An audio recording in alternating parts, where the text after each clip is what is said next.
آج ویو 360 میں امریکہ کے پرانے اتحادی سعودی عرب کی چین کے ساتھ تعلقات میں گرم جوشی، کیا خطے کی سیاست تبدیل ہونے جا رہی ہے؟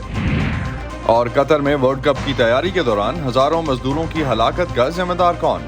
جانیں گے وائس آف امریکہ کی خصوصی دستاویزی فلم میں۔ چونکہ ان کی موت ناقابل وضاحت ہے، مناسب طریقے سے تحقیقات نہیں کی گئی، اس لیے خاندانوں کو معاوضہ دینے سے انکار کر دیا جاتا ہے۔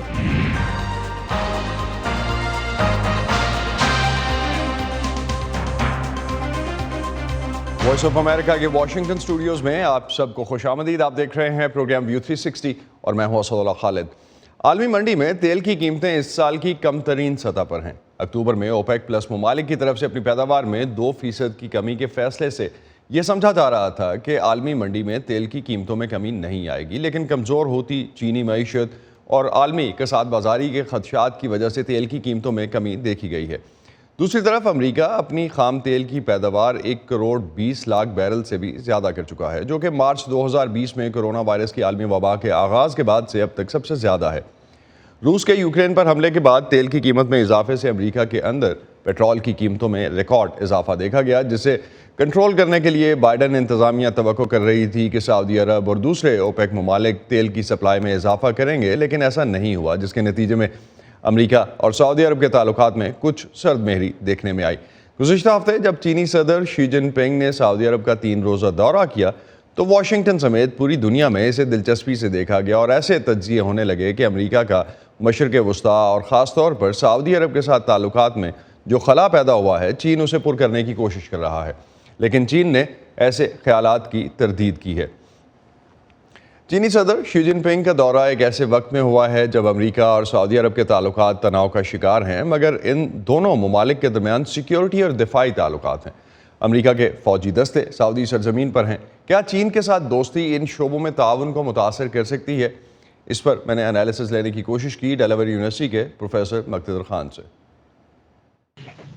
دیکھیے، اگر جو باتیں ہوئی ہیں سعودی چائنا کے بیچ میں، جو اسٹریٹجک پارٹنرشپ انہوں نے سائن کی ہیں دونوں نے، اور جو انٹینشنالٹیز ایکسپریس کی ہیں، اگر وہ ساری چیزیں واضح ہو جاتی ہیں تو it will be a major game changer in the Middle East, یعنی China will become the major partner of the most important country in the Middle East, Saudi Arabia.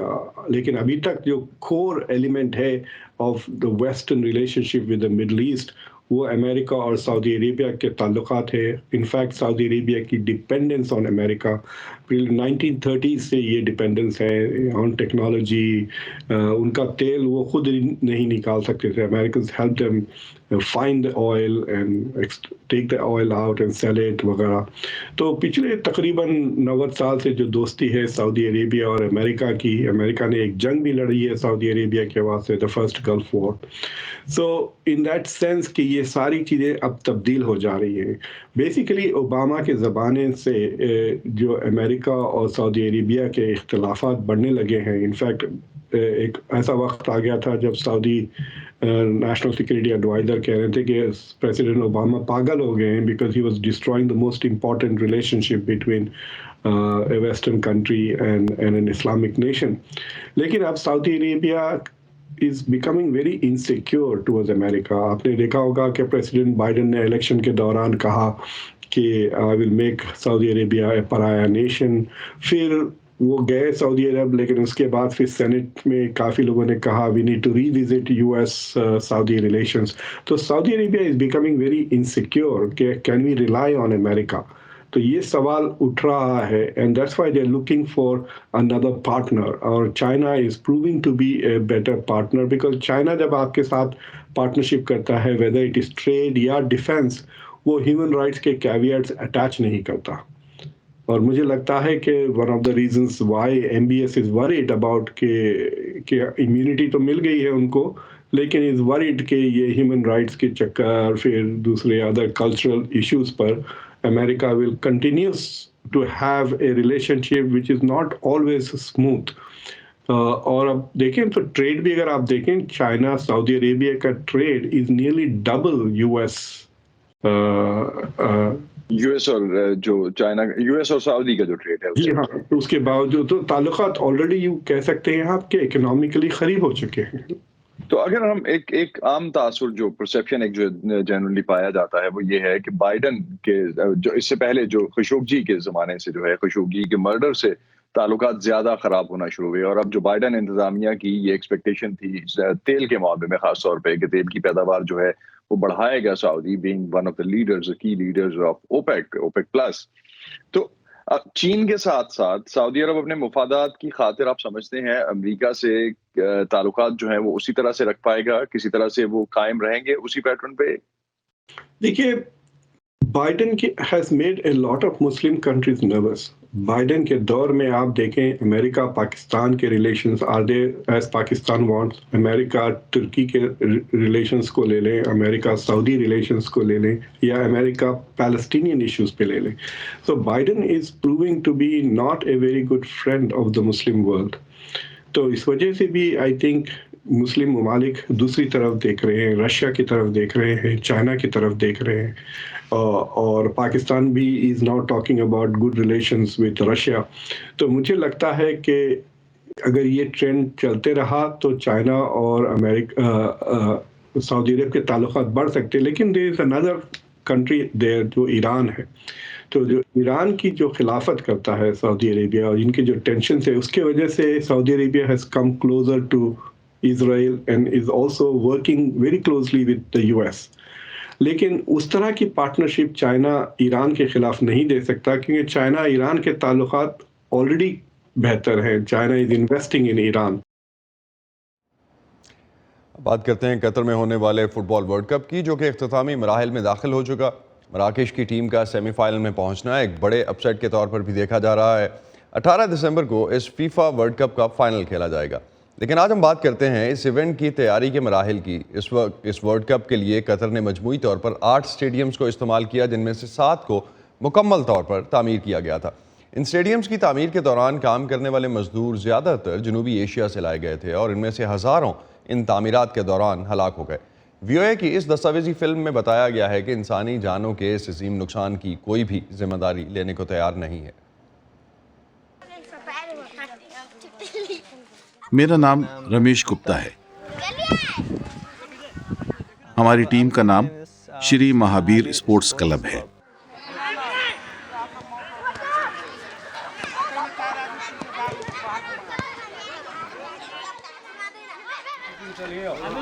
اگر مجھے اپنے گاؤں میں رہنے کا موقع ملے تو میں ایک چھوٹا سا کاروبار شروع کرنا چاہوں گا.